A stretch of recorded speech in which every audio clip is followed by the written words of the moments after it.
to start with, are there any requests for bill introductions? Seeing none, we will just move right on. So first up, we have a guest that's here all the way from Minneapolis, the nice warm state of Minneapolis. We almost were competing with you last week, but we have Susan Heegard. She is the president of the Midwest Higher Education Compact, MEC. So welcome to our committee. And Susan is just going to give us a little bit of a background of some of the finer points of MEC.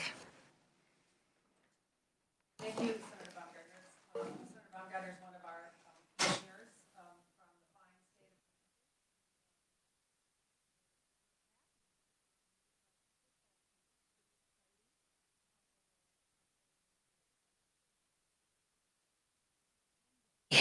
of make it back into the playoffs. Where's Is it on now? Parkington when we need him? Right, long time ago. All right, so Senator and members, my name is Susan Heegard. I'm the president of the Midwestern Higher Education Compact. We are located in the Twin Cities in Minneapolis, Minnesota, on the banks of the Mississippi River, in the old mill district, where actually our offices are in an old grain mill. We come to Kansas every year during the best time of the year, and boy, is this a great time of year. It's like beach weather right now. I can't believe it. Thank you for that. And I'm joined by my colleague, Rob Trembath, who's our COO and General Counsel, as well as Brianne Haig, and she's our new Vice President in charge of our contract and program work at the Compact. So we'll just be quick, and then I also know that your staff had requested, or you'd requested a little bit of detail on some of our contracts and programs, and Rob's going to respond to that. But Kansas has been a member of our Compact since the very beginning, 1991. And as I said, you're one of 12 states in the Midwest Census region, so there are 12 states in the Compact. There are 5 commissioners plus 2 alternates, so your commissioners, there's a packet of information that you'll get digitally, but also we printed it out for you that highlights key points about your membership and what we hope you'll see as the value added and ROI for your state. There's a slide deck that I am not going to go into, but there's some really terrific information about your state and the border states, if that's something that you're interested in. And then we've got the contract usage information for you as well. So I like to say that we have 2 sides of our business, one of our cost savings programs and contracts, and the other side of our business is the policy and research work that we do. I'm going to hit the highlights here, and then Rob's going to dig in a little bit more deeply on some of the details. But your state's a great user, and the state's the member. And the commitment from each state is the same. It's $115,000. That's an appropriation that threads through the Board of Regents office. And in return for that commitment, which we're very grateful for, you get access to all the programs and contracts. You're a great user of our programs, and Kansas entities have saved over the years, this past year actually, $3.88 million in cost savings through the contracts and programs.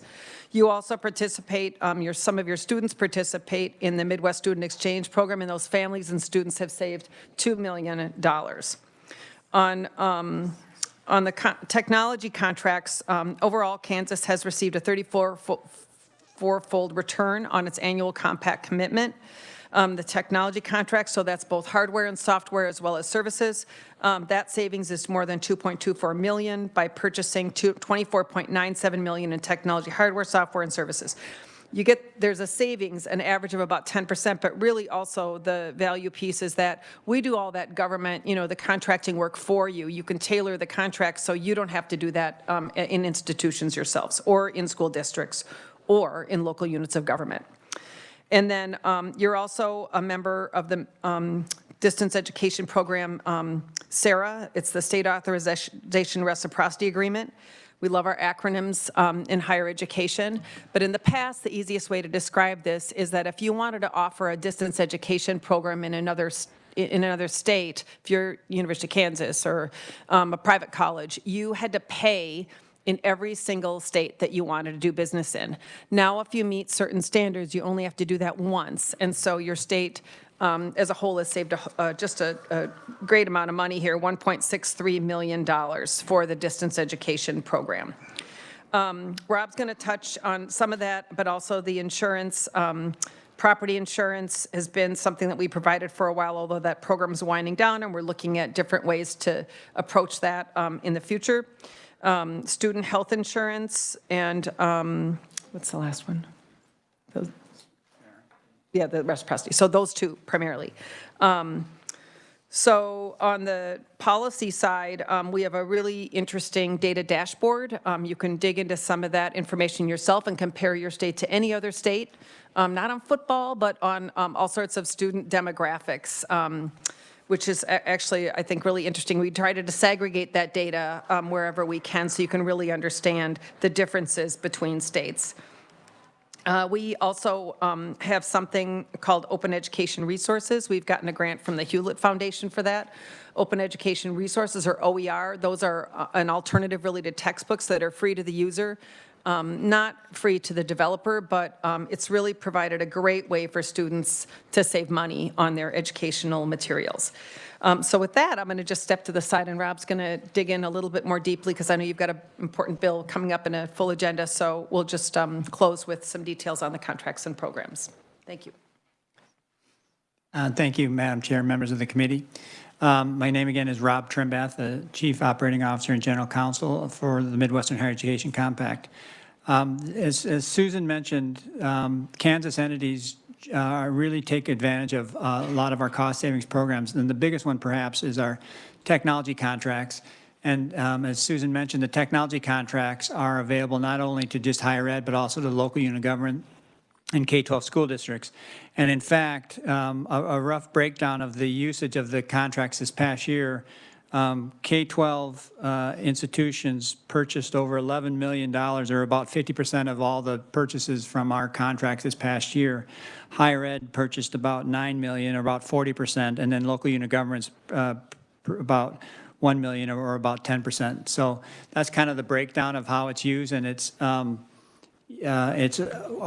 kinds of different offerings through several vendors. Our biggest vendors are Dell, with $22 million worth of purchases from Kansas entities, Oracle with about $1.8 million worth of purchase, and HP with about about $350,000 worth of purchases from utilizing those contracts.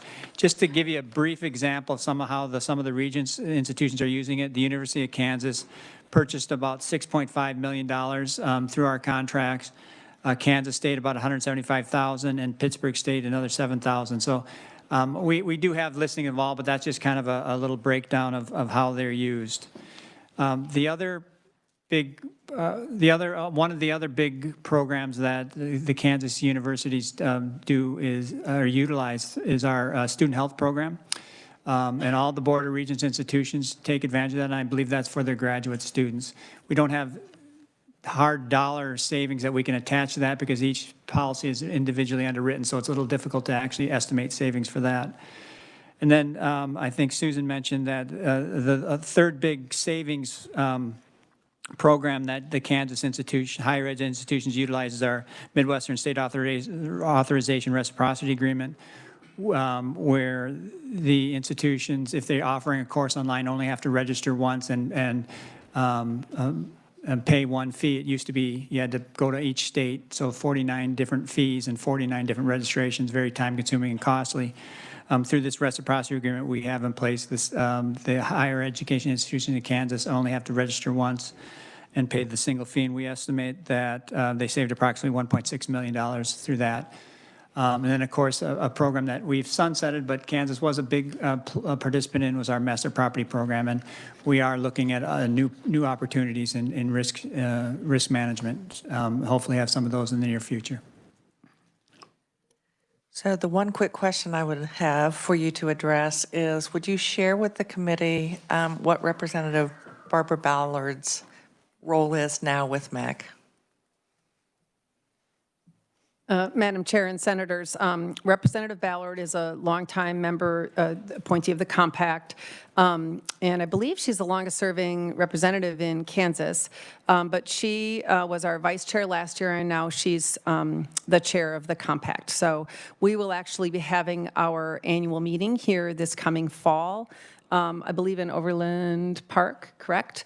So we're working on the details of that. But yeah, she's the chair of the compact. Thank you. And committee members, do you have any questions for either one? Senator Blasey. Thank you, Madam Chair. I was just going to say two things. One, I do like your quarterback, Kirk Cousins. You might have made it to the playoffs if he wasn't injured, but he's great. I do appreciate the statistics here on the tuition comparisons to the surrounding states. I'm curious, do you know why Kansas is significantly lower than some of their states? I mean, is it because of state contribution, particularly on the 4 years? I know we're lower by quite a bit from like Missouri, compared to Missouri. But do you have any data or anything to help me understand why is it that Kansas is actually very marketable? Madam Chair, Senator Blasey, so help me just go back to the slide. You're looking at a net price slide, correct? 13 to 14, slide 13. 14. 13 and 14. So Kansas. the posted tuition, is lower, right? But the net price on the next pages is higher in some cases, I believe, and that has to do with the state's commitment or the commitment to financial aid. So room and board, is that why there's a difference? I guess what's driving the increase on slide 15? The increase from years past or against other, because you are lower for the 2 years you're posted, your average tuition and fees at public 2 years is lower, and your tuition for your public 4 years is lower in general than your neighboring states. But the difference on the next page, I want to just note, is average net price, and that's where you put all of the commitments together, including financial aid. And so, states do it differently. Some have high tuition and high financial aid. Others have lower tuition, and it varies greatly. But when you add in, then when you do the net price calculation, it's a little bit lower. Does that answer your question? Okay. Committee, any other questions? Seeing none, thank you so much for being here. I know you have another appointment, We do. Thank you. so thank you. Thanks. Committee, we're now going to turn our attention to our hearing on Senate Bill 386, which is requiring enrollment under the Kansas School Equity and Enhancement Act to be determined using the current school year or the preceding school year, and requiring that any district that closed a school building in the preceding school year to use the current year enrollment count. So we will now call on our revisor, Tamara Lawrence, to give us the nitty-gritty detail of the bill. Thank you, Madam Chair, and good afternoon, committee. Senate Bill 386 would change the definition of enrollment in the Kansas School Equity and Enhancement Act, and this would impact the state foundation aid determination for school districts. Currently, school district enrollment is based on the district's enrollment for the preceding year, or if the district had declining enrollment, the district may use the enrollment from the second preceding year. Also, for school districts that received federal impact aid, had a military student, and declining enrollment, the enrollment may be based on either the second preceding year or a 3-year average of the preceding, second preceding, and third preceding year's enrollment counts. Senate Bill 386 would essentially shift that up 1 year. So school district enrollment would be determined based on the district's enrollment for the current school year, or if the district had declining enrollment, then the district could use the enrollment from the preceding year. And then again, for those districts that received federal impact aid, had a military student, and decreasing enrollment, the district could use current year, preceding year, or that same 3-year average. Additionally, the bill would require that any school district that closed a school building in the preceding school year would be required to determine enrollment based on the enrollment count in the current year. The bill would take effect on July 1 upon publication in the statute book, and I'll be happy to answer any questions. Committee, what questions or clarification do you need? Senator Sykes. Thank you. And Tammy will probably have to get back to us on this. But I know last year we had something very similar, and several districts were talking about what they could potentially maybe lose. Anyway, could we get a list of school districts that which year that they currently use for funding purposes, if it's the second or the... Defer that to the expertise of research, but I'm Okay, sure, yes, they sorry. would be able to do that for you. Thank you. Any other questions? Seeing none, thank you very much. At this time, we have proponent testimony We have Superintendent Jim Howard from North Jackson, USD 335. Welcome to the committee. Madam Chair, members of the committee, my name is Jim Howard. I'm the superintendent at Jackson Heights. 20 years in education. This is my third year as superintendent at Jackson Heights. Before I go into kind of our story and why we're here in favor of this bill, I want to make sure it's clear that we're not trying to make an antagonistic position. We're not trying to take from one school. We will not benefit.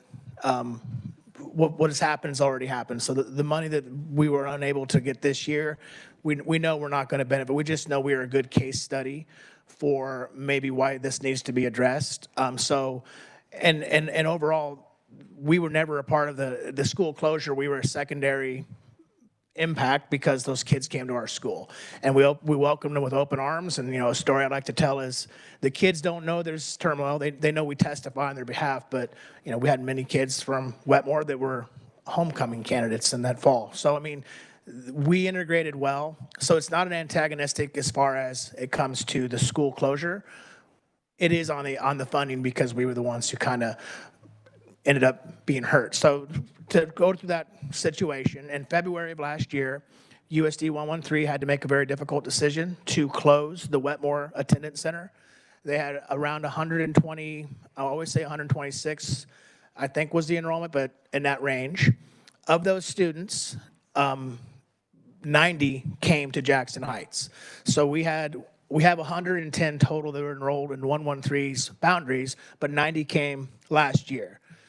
Came this year that were new to us. From the moment that happened in February, we were making plans, working with community leaders. We had to buy buses, we had to hire staff. 90 kids is a 22% increase in our enrollment in 1 year. So as a school, we knew that was going to be a challenge, but we had the community and the board support, and we wanted to do what we could to help a neighboring school. Because of that, we had around $600,000 in lost revenue because we were not able to count those students. Again, I could go through the line itemization, but we added bus routes, we added teachers, we added books, whatever you would need for 22% increase. We did this knowing that there was a potential with Senate Bill 113 that maybe there'd be an opportunity to use the current year enrollment, but we weren't banking on it. We did what we thought was right for those kids, knowing that there was maybe an opportunity that we would have to take a pretty big hit. We ended up having to take a pretty big hit. So because of that, we were not able to count that enrollment, and we are feeling the pain of a 22% increase with no funding. As far as it goes to the other piece of that, with the school closures, we're not trying to pick a winners and losers. We just don't want to see an incentive. We are a big believer in the open school model. We actively hope families choose us. We want to see that kind of competition where we can work with other areas to see what opportunities we can provide students. We feel like the way it is now, there's more of an incentive for a school to close because that same money, about $600,000 over 2 years, is money that other school will keep for 2 years, not educating into those students. And we're not here to get in the middle of other people's, I don't know all the ins and outs of why other schools do what they need to do. I just know that incentivizes a closure and does not incentivize us to grow. And this year has been very painful because of such a huge increase, but we've seen increases year over year because we want to welcome new families. We saw 20 kids the year before. We're hoping to get 20 or 30 more kids next year, but we'll always be behind on the funding because the money is not following the students as we feel it should. So we're not here again to pick winners and losers. We just think that current year enrollment should be a factor, and schools who are closing, while it is a tough decision, we don't want to incentivize schools to be closed for a financial gain. And I will stand for any questions at the time that would be appropriate. Well, actually, Superintendent Howard, now is the appropriate time. We do have, for the committee, we do have two written testimonies from the superintendent of Nema Central Schools, who was here yesterday to testify, but also from Dr. Brent Yeager, the superintendent of the Olathe Public Schools. So committee, what questions do you have for Superintendent Howard. No questions. Oh, okay, go ahead. Thank you, Madam Chair. And thank you, Superintendent Howard, for coming today and testifying. Do you know the numbers that the school district where the students came from? Do you know how many students they lost in total? So none of the students from the Wetmore Attendance Center attended Sabetha. That was the numbers I had. So I'd have to look at their open sheets, but I would say maybe from 900 FTE to down to maybe 700, somewhere in there. So they lost about the equivalency of the 126 kids. So that would just be, I don't look that closely, but something like that. Thank you.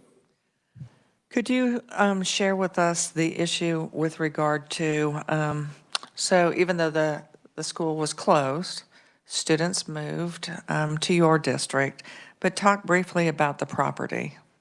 So that was a separate incident. We had to get into a mediation with neighboring school districts. So 335, 380, and 115 worked together to have mediation with 113. It stemmed back from a closure in about 12 years ago, 11 years ago, where Byrne closed, and none of that property went to the 115 district.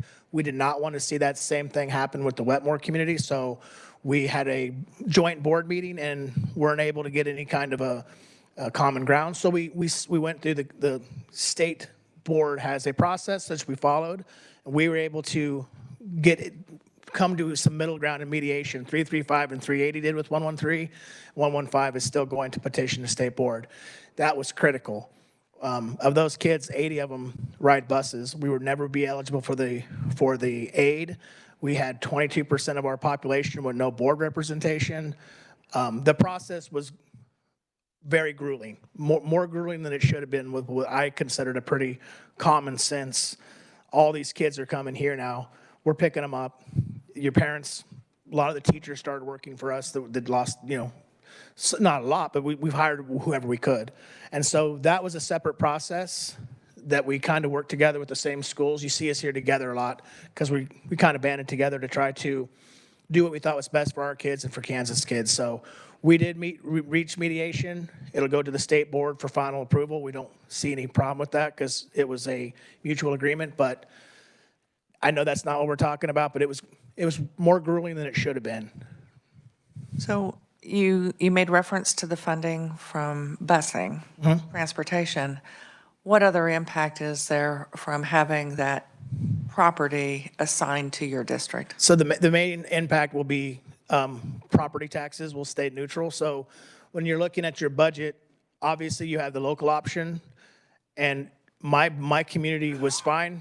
We're very open-armed, big-hearted people until I say you're going to have a 9 mil spike, because if we didn't move that line, we had state aid but not enough authority without spiking the mills. We're a very poor district when it comes to the assessment per pupil. This will make it a flat where we'll be able to, we'll use the same mills and be able to get that state aid. And the other one, the major one, is representation and bond issues, and then also on a board seat. They would never have had a vote. The Byrne community, about 96 families, kids, they have not had a vote for 12 years. Their taxes have not gone to Seneca where they attend. And again, that's a different situation, but it goes to the process of when schools close, what is the right thing to do in order to serve the community of learners and the parents and the taxpayers. So that's why our entire case, the things we're pushing and wanting to see is because of that. Thank you very much. Seeing no further questions, you may have a seat. And next up, we have neutral oral testimony. We're going to start with G.A. Bowie, Executive Director of USA Kansas and Kansas School Superintendents Association. Welcome to the committee, Mr. Bowie. Good afternoon. Thank you, Chairwoman. Members of the committee, again, just want to thank you for the opportunity to share a little bit today. We do stand neutral in this bill, not for the current enrollment pieces. For those of you that were around here 7 years ago when we redid the finance formula, we were not in favor of moving away from current year enrollment. We were very much against that idea. We did compromise with the committee because they felt, because of the state's standing at that time, that they needed to have a better look, have a better feel of where the numbers were going to be. So we did agree at that time to kind of concede the current year enrollment and just use the two previous, one of the highest of the two previous years. And that's worked very successfully until about 3 years ago or 4 years ago when we started noticing those districts that had continual enrollment. Not the 1 year spike wasn't the challenge as much as it was the 2, 3, 4, 5-year spikes, such as the Spring Hills or the Goddards or the Blue Valleys, because they never really were catching up. And they never had a reprieve type of thing, if you would, because they were always getting the money a year late, but they were still adding 100 to 200 students at a time. And so we kind of came back 4 years ago, asked for consideration for that. It went nowhere. Came back in last year, and we were comfortable with the way the bill was introduced last year, with it being current year or the two previous years. We felt like that was a good place to be, and we still feel comfortable with that current year or the highest of the two previous years. Where this bill would eliminate the two previous years, what we would recommend as an alternative to this would be to slow play it. For budget year 25, do a current year or the two previous years. And then for budget year 26, go to as the bill reads, current year or previous years. We feel that extra year would give those districts that are losing large chunks of money a chance to kind of have a glide path backwards and to plan appropriately, plan staff appropriately, restructure schools as needed if they were given that 1 year. We also looked at an alternative that you and I talked about, Senator, of the 2-year average. But although that does soften the blow, I think it may affect school districts that would have a higher enrollment in the previous year more than would affect those that to soften the blow on. So again, our first recommendation would be to kind of slow play this for the 2025 budget year, to allow the two previous years and the current year, and then 26 budget year continue as the bill is written. The other issue that we truly have with this bill is on page 4 on lines 19 through 22, where it talks about school districts that close a building moving to current enrollment. The issue, the challenge we have with that is for years, I believe we've talked in this room and we've talked in other rooms for districts to be making financially sound decisions. And so we've seen districts here recently that have, within their own community, they've gone from 5 elementaries to 4 elementaries, or they've seen a shifting in population, so they've closed an elementary over here, and they've moved populations to other elementaries so they can better serve those kiddos, or maybe even reduce a middle school and restructure their school districts as far as grade configurations. And we've seen those things. With this bill, if they were to close a building or to close an attendance center, in essence, they're going to get punished for making a fiscal decision that's probably best for the district, or an academic decision that's best for the district as well. And so I think trying to put a blanket fix out there for districts to try to not do things to incentivize, if you will, the closing of a building, which I really don't believe that's what districts do. I think they do it for the best fiscal purposes and or educational purposes for that. The other challenge, I want to use an example from this year, is we have a virtual school that would be, that has closed its doors because they had attendance issues to the virtual school and they had graduation issues to the virtual school. So the school board made the difficult decision to close the virtual school and move those kids back into brick and mortar, or for those kids to go find a different virtual school, but they were no longer going to have theirs. That district, again, a district in multiple years of declining enrollment, would be forced to move into a current year's enrollment because they closed that virtual school, probably for the right academic reasons that you and I think we could agree upon. It shouldn't be open if it's not producing the results that we expect. So with that, I'll close and stand for questions either now or later after further testimony. And we're going to move on to further testimony. We also have neutral oral from Angie Stahlbaumer, Deputy Director and General Counsel for the Kansas Association of School Boards. Thank you for being with us today, Angie. Oh, thank you. So good afternoon, Madam Chair. Good afternoon, members of the committee. Thank you for allowing me to come address you all today. As Madam Chair said, I'm Angie Stahlbaumer. I'm Deputy Director and General Counsel for the Kansas Association of School Boards. And we wanted the opportunity to talk to you today about our neutral testimony on this bill. The main reason why we're neutral on this bill is because our membership has told us through their legislative priorities that they prefer that we either support the current year's enrollment being used or a 2-year look back that allows a school district to elect to use the greater of the past 2 years enrollment in figuring budgets. And I'll get into that a little bit more as we move forward. So as Mr. Bowie mentioned to you all, since 2017, we've utilized a 2-year look back situation. And for part of the reason I believe is because previous legislatures preferred having a little bit more certainty as far as budgeting so that school districts, they didn't have to make last minute allocations for any kind of enrollment patterns that deviated from what the past had indicated. And so what we realized last year was we had several school districts that reached forward and reached out to a lot of you requesting legislation that would support them as they grew. And so, this is a big issue in Johnson County, Kansas, for example. This is a big issue in Jackson Heights, as Mr. Howard addressed the committee about. So, although we support our members that want the 2-year look back, we also support our members that are growing and understand that it's just as complicated to budget around new students that you didn't know were coming due to a plant opening up or something else happening in your community that injects a student population you weren't prepared for. So, last year we had House Bill 2040. I know many of you were aware of this, and I think Mr. Bowie talked about it a little bit. We did come out in support of House Bill 2040. That one would have, give them the option of using current enrollment. I understand that made it to the House floor, but it wasn't voted upon. That language then was included in what was passed from Senate Bill 113 that was put together in conference committee. There was one aspect that we struggled with that, and that was the 2-year look back was stricken from that through the conference committee report.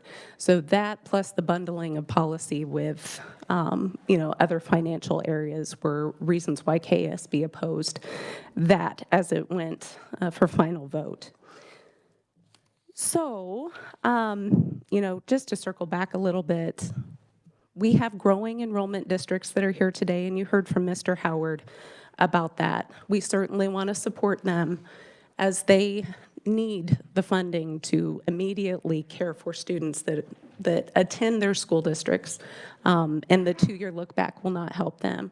We also realize for our districts that have either stagnant or declining enrollment, that having that budget certainty to be able to smooth out those transitions is very important. So we really want to allow those districts to be intentional about how they allocate funds, to be intentional about staff shortages or staff cutting as necessary. In a small district, a family of 5 moving out can essentially be the impact of one teacher's salary. So it's complicated when you don't know those changes are coming, and we really encourage this committee to keep the flexibility that allows school districts to adjust. One thing that Mr. Bowie mentioned that I want to second today is that we do respectfully urge this committee to remove the part of this bill provision, and I think it's page 4, lines 19 through 22, that would say districts that closed a building would have to use the current year's enrollment.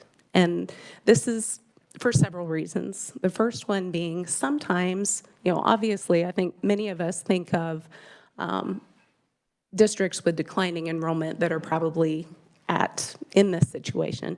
That's not always the case. Sometimes it's a situation where a district needs to repurpose a building to be used in a different way. So I can think of a school district that's repurposing what used to be a student attendance center in order to provide more transitional services for their special education students, more family outreach services in pivotal areas in the community that make them more accessible. So certainly it is important to keep in mind, you know, those districts that have to close their doors, and they have to close their doors because financially, fiscally, they cannot continue to keep them open. We don't want to punish them for that. And given the structure of how the law is put together, they have to really plan for those transitions. They might not know, you know, that they are for sure going to close those buildings until they go through the full hearing process. Kansas law is also put together to put up guardrails somewhat to keep us going in the same direction. So, you know, previously where a school district could close a building and then maybe sell that building to another entity, a for-profit entity or an entity that would engage with students in another way, current law will not allow that to happen. So there are different mechanisms in place that make it harder for a district to budget. The last thing I'll leave you with is just our ongoing desire to be a part of this process. We're happy to help with any conversations, with any amendments, and to be a resource. We thank you for focusing on this. We thank you for the flexibility that you're allowing our districts. And I'll stand for questions at the appropriate time. Thank you. I'm going to remind you that we do have 3 individuals that want to provide oral opponent testimony, but we will entertain questions with Mr. Bowie or Ms. Stahlbaumer at this time. So what questions do we have for our neutral testimony? Senator Erickson. Thank you, Madam Chair, and thank you for your testimony. Appreciate it. So under our current system with the 2-year look back, we have students that, if I understand correctly, and correct me if I'm wrong, that we are paying for twice.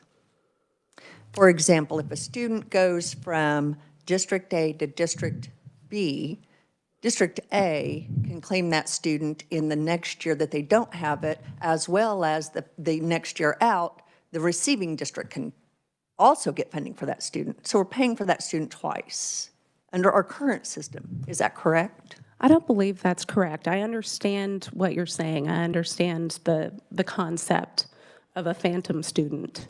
I truly believe the way that our funding formula is put together, that it's designed more to allocate the amount of funding necessary to serve a student, and there's a transition path to that. So I see what you're saying, that in a situation where a student may leave a district and go somewhere else, that they might not immediately, the district receiving them under the current formula, might not immediately benefit from that student's presence there, other than some other ways that they can access funding. The next year, they would get funding for that student, as well as the district that they left from 2 previous years. And that's why we want to work in flexibility so that those students, it's not really a matter of one student is worth X number of dollars, right? It's a matter of a way to build a budget. There's just no way to follow each individual student in that way. Madam Chair, if I may, with all due respect, but that's exactly how the system works. We fund on FTE. And that's exactly how the system works. And what you're advocating for, if I'm correct, is now it wouldn't just be a student that we pay for twice, it would be 3. Okay. Because if a student goes from District A that has declining enrollment, goes to District B that has declining enrollment, then goes to District 3 that has increasing enrollment, District 3 is going to use their current year enrollment. The previous 2 districts are going to use declining enrollment numbers. So now we're paying for that kid 3 times. Is that correct? I understand what you're saying. I think what we're overlooking is the fact that there are similar instances on the other side of that. Let's take Lawrence, for example. So Lawrence closed an attendance center. Lawrence didn't that does not necessarily mean that students left Lawrence. It means they repurposed that building for different uses. So in a situation where Lawrence maybe is growing, or Lawrence, maybe doesn't benefit from using the 2-year look back, they would actually only keep their same students, and they would lose funding under a situation where they're not able to account for them with that flexibility. Madam Chair, I could take up the entire committee's time. I will not do that, but just know that I think we should be funding the school district that is actually educating those children in those seats at that time and not double and triple paying for students. Thank you, Madam Chair. Committee, are there other questions? I think my only question, and that would be for both of you, so you're neutral now, and you were neutral last year when the change was made in conference committee, and it was only after the break, and then it was moved out of conference committee in veto session and voted on only after it passed in the House and the Senate, then there was the opposition. So are you going to remain neutral, or are you going to come out actively in opposition of this bill? Thank you for the opportunity to address that. So as I mentioned earlier, we did support this when it was House Bill 2040 in the form. I'm talking about this bill. This bill. Tell me what's going to happen with this bill as it gets passed out of committee, and this notion of slow play it, another school year is passed. So the slow play is another year is passed. Sure. So if it comes out of committee, goes to the Senate for a vote, goes to the House for a vote, gets to the governor's office, will both of your entities be working in opposition? Are you going to flip from neutral to opposition? What you mentioned as a flip from last year happened because the language of the bill changed substantially. The language was the same from when we took a break and got back to veto session. The language did not change. Sure. The change was made during conference committee before we left for a break, and it was still there when we got to veto session. It was only after it left the conference committee and was voted on and the bill went to the governor, that's when the positions changed. Respectfully, Madam Chair, sometimes these situations take a while to percolate. So this was a situation where we started getting outreach from our members, letting us know. Tell me about how many this, funds because they you've would known lose. about this bill for some time. Is your position going to change? With the language that's in place right now, anticipating no amendments, I believe we will remain neutral on this, as it doesn't exactly mirror what our legislative position is. Okay, Mr. Bowie, opposition or remain neutral? So going back to statements you made earlier, if there were the ability to slow play this for a year, The current language. the current language, we would remain in opposition or neutral. Yeah, Well, you're here in neutral. right. You're testifying in neutral. I'm testifying in neutral, asking for consideration of change. If there's no change, we would change to opposition. Then I think it's only fair for you to admit that now. Again, I don't Bill language is what it is. understand what you're trying to walk me into here. I'm not trying to walk you into anything. You're As- testifying as neutral. I thought we were having a conversation here, and that we came with the recommendation as neutral. We came with the recommendation. If there would be consideration for that recommendation on both of those accounts, I think we could move to support it. But if there's not going to be any change, if there's no chance for change, we would be in opposition to it. Okay, thank you very much. Senator Sykes. Thank you, Madam Chair. Just a clarification, and I was on those conference committees, and I think there was some misunderstanding in there, and I have actually gone back and watched. And I think part of the confusion was I had asked a question in committee when that amendment was made, and I think there were several who thought it was adding that amendment as the House. So just to clarify that, I do think there was confusion, and it's a fast pace and all of that. So I think that took part of that issue. I think when we had break and then came back with veto, but I appreciate that comment. So committee, we are now going to move to opponent oral testimony. We have Todd Evans, Superintendent of Prairie Hills. Todd, welcome.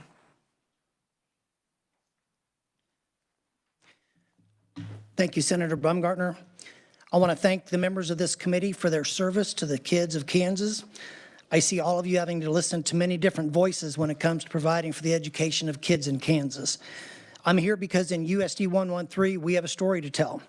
Our Board of Education made the painful and emotional local control decision to close Wetmore Academic Center in February of 2023. All actions were conducted according to Kansas law. This occurred after years of monitoring campus viability and experiencing declining enrollment.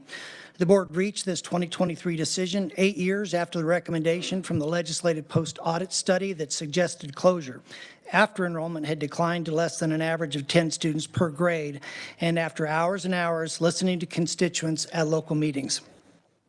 The board based subsequent decisions regarding how to handle personnel, facilities, etc., using the existing law, including education funding law, as a guide.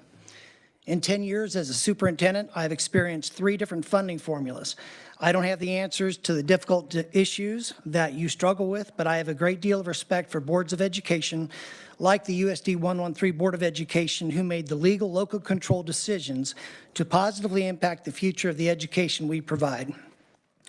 I am expressing opposition to SB 386 because as it now stands, it would override an analytical and emotional decision made by our local school board and would have a negative impact on USD 113.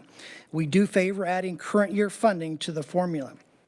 I want to comment that there was no incentivizing from the current formula for the closure of the school. It was a painful experience that you don't look at from a short-term lens.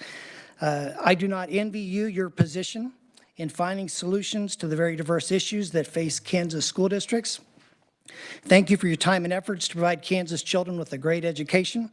I appreciate your time and effort to make Kansas a great place to raise children. Thank you very much. Next up, we have Kathleen Lippert, Board of Education member, also from Prairie Hills. Thank you, Madam Chair, members of the committee, and I understand that you have some time constraints, so I'll try and be brief. You have my written testimony. My written testimony, and I'm up here as opposing, but really, quite frankly, Senate Bill 386 is an opportunity. K-12 funding is hard. It's difficult.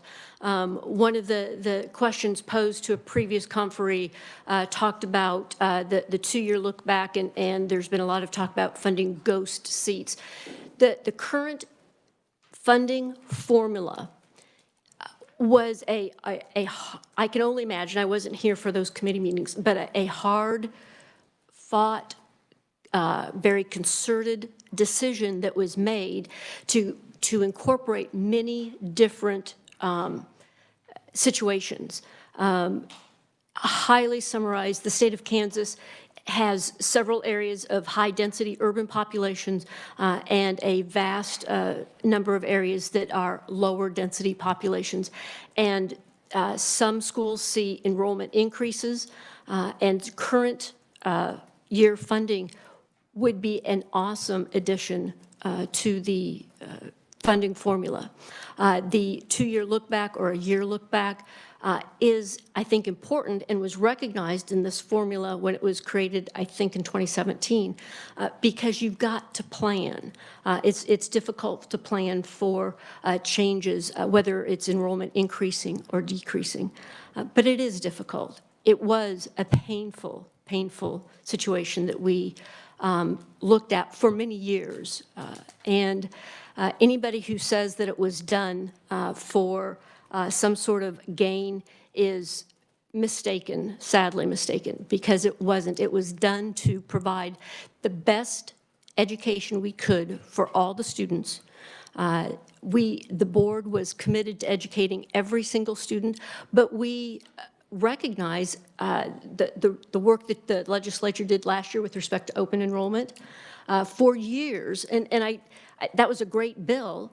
I was a little bit befuddled because our district has for years accepted out-of-district students, so I couldn't imagine that there was a district that didn't accept out-of-district students. We have always accepted out-of-district students. So why it required a legislative bill, I don't know, but then, of course, I don't know the landscape of the whole entire state. So I see this as an opportunity. I think penalizing a school district local control for making those very hard decisions, I think that is an awkward turn. There's probably a better way to say it. But those decisions are not made lightly. Those decisions are not made to reap some benefit. Those decisions are made only to provide better education and be more fiscally responsible, because I think as a government entity, a local school board has a responsibility to be fiscally responsible. With that, I'll stand for questions and recognize your.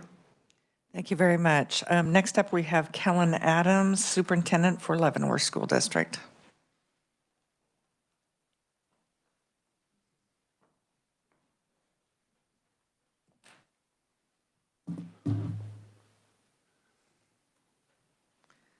And we have short amount of time. We do have your letter. Understood. So if you just talk to us. Absolutely. Thank you.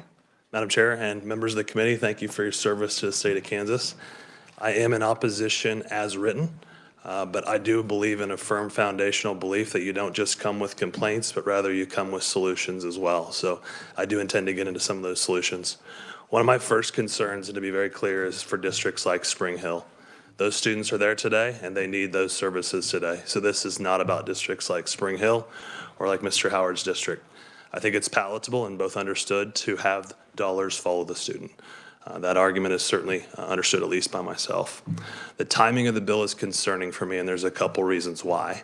The fourth Friday in May is a very important date in the state of Kansas. That is when all of our teacher contracts will renew. And so if this gets late into the session, you may have teacher contracts that have already been committed to for several of our districts. So the timing of that certainly concerns me.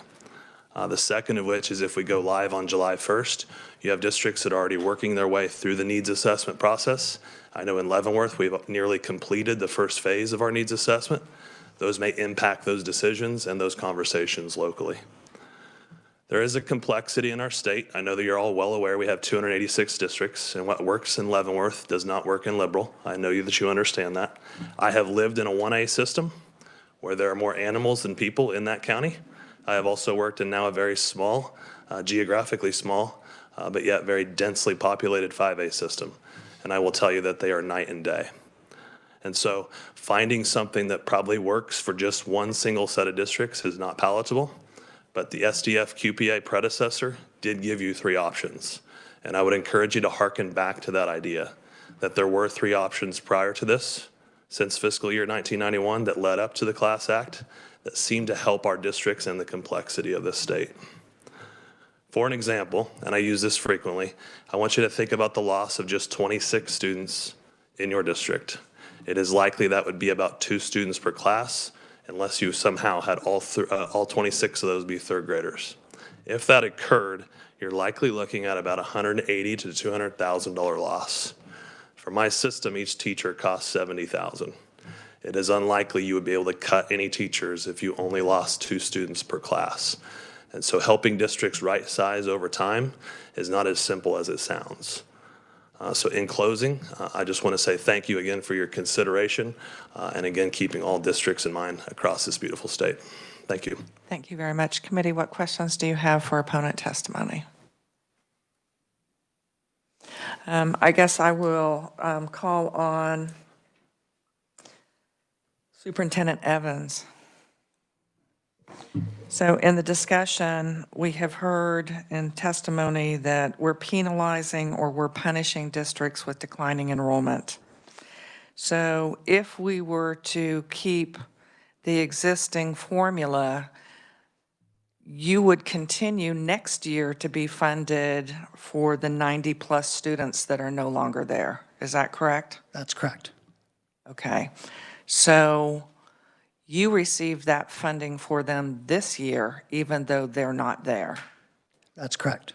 But this year, you know those 90 students aren't there. How are you unable to prepare for the change that has already occurred this school year. And you had to have anticipated that by closing the school, students would be going elsewhere. So you had that preparation last year. You have this year. How are you not prepared for next year if this bill goes into effect? We wanted to welcome all those students to our building. We are currently busing from Wetmore, Kansas, students who attended Sabetha that were in Wetmore before.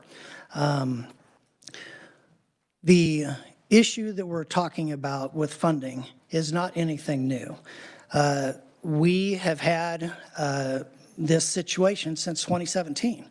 And I would have to go back to that rhetoric from the legislature at that time to check on that. I will say that our board, in planning to offer all employees a job, whether they chose to come to our district or not, we're looking at that through a 2-year formula of reducing staff with retirements. Okay, and my only other question for you is, did you receive communication from the Department of Education or from KSB that there was a likelihood that legislation would occur that would limit to last year's enrollment figures or current year enrollment this legislative session? At what point were you polled or apprised that that was a likelihood for this year? I don't know that I can answer that question. I know that the State Department of Education provides updates on bills and information continuously, and the Kansas Association of School Boards does as well, trying to keep members informed. Okay, so did you suspect in the fall that more than likely this was going to come back to the legislature? Yes. Okay, thank you very much. I'm sorry, Senator Straub, real quick. Thank you, Madam Chair. One quick question. Is your federal transportation funding based on current year enrollment? The transportation funding we get is from the state, and it is based on current year enrollment. Thank you very much. Committee, I am going to close the hearing on Senate Bill 380.